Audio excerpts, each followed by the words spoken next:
চারটে কাজ যদি করতে পারেন জান্নাতের সব দরজা খোলা। চারটা কাজ করবেন, জান্নাতের সব দরজা খোলা, যেটা দিয়ে ইচ্ছা আপনি ঢুকতে পারবেন। এক, সলাত খামসাহা, ৫ ওয়াক্ত সলাত আদায় করলো, আপনি ৫ ওয়াক্ত সলাত আদায় করবেন, নামাজ পড়বেন। ২, সমাজ সাহারাহা, রমজান মাসে রোজা থাকলো, রমজান মাসে আপনি সিয়াম পালন করবেন।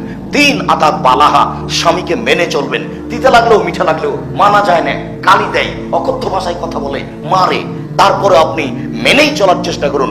আর যদি নাই মারা যায় তাহলে সংসার ছেড়ে দেন, খোলা তালাক করতে পারেন। যদি থাকেন যতই কষ্ট হোক মেনেই চলতে হবে। ৪, জেনায় লিপ্ত হবেন না।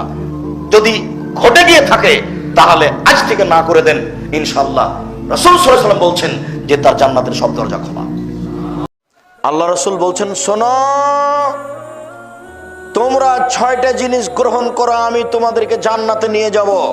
কিভাবে যে নিয়ে যাব সেটা আমার ব্যাপার।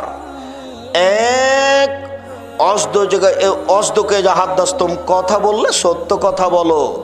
২, অফে যাওয়াত, তুম অদা করলে পূর্ণ করো। ৩, অদ্দে যাও উতুমেন্তুম, আমানত রাখা হলে সময়ে দিয়ে দাও। ৪, অফাজু ফরুজাকুম, জেনায় লিপ্ত হয়েও না। ৫, কুফায় দিয়ে কম, দলীয় ক্ষমতা দেখায়ও না, হাত নিচু করে রাখো, দলীয় ক্ষমতা দেখায়ও না। ৬, গুজ্জু আবসারাকুম, চক্ষু নিচু করো, মেয়েদেরকে দেখে চক্ষু নিচু করো। কিভাবে জান্নাতে নিয়ে যেতে হবে সেটা আমার ব্যাপার।